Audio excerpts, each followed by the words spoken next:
mo yung kapatid ko? Oo. Tapos pagdating namin doon sa bahay niya, niyaya niya ako ng mag-alaana. Tapos may mag-alaana, umuwi na ako. Ano nangyari sa kapatid ko? Naku, tumulo yung pawis niya. Nangiya ka?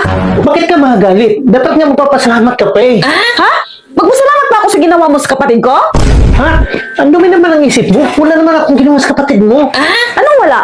Kasi sabi mo lang kanina na ang laki ng ano ng kapatid ko. Ibig sabihin, hinipo mo? Tapos hindi ka pa nakontento?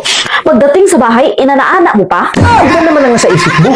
Ang ibig kong sabihin, nung nasalubong ko yung kapatid mo, ang laki ng ano niya, dala niya. Kaya inano ko siya. Binuhat ko siya papunta sa bahay nila. Pagdating namin sa bahay niya, nag-ana-ana kami. Kumain kami. Yun yung ibig kong sabihin, ang dumi naman ang isip mo. Kain pala yung ana-ana? Oo, yung kain, ana-ana yan. Ana-ana na tayo?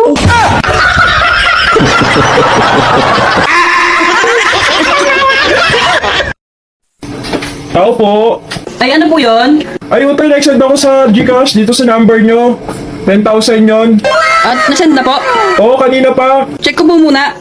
Ay, utay, kunin ko na kasi emergency, nagmamadali ako. May pupunta kasi ako. Ay, kailangan ko mo munang i-check dito kung may pumasok. Eh, sigurado naman na send ko yun, utoy. Nagmamadali lang talaga ako kaya gusto ko na kunin yung pera. Eh, wala pa bang pumapasok sa akin eh. O, tignan niyo po yung transaction ko.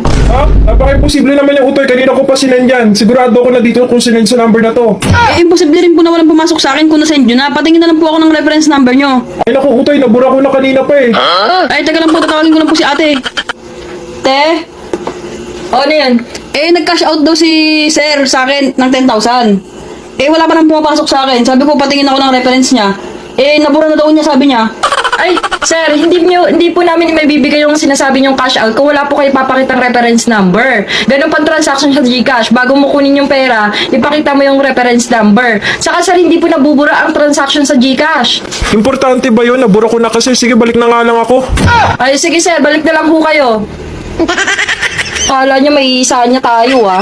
Oo nga, te, 10,000 pa naman yun. Kaya ikaw, Uto, ingat-ingat ka sa mga ganyang diskarte, scammer yan. Pre, ano ba yung amnesia? Amnesia? Yan yung magiging sakit mo kapag nangutang ka.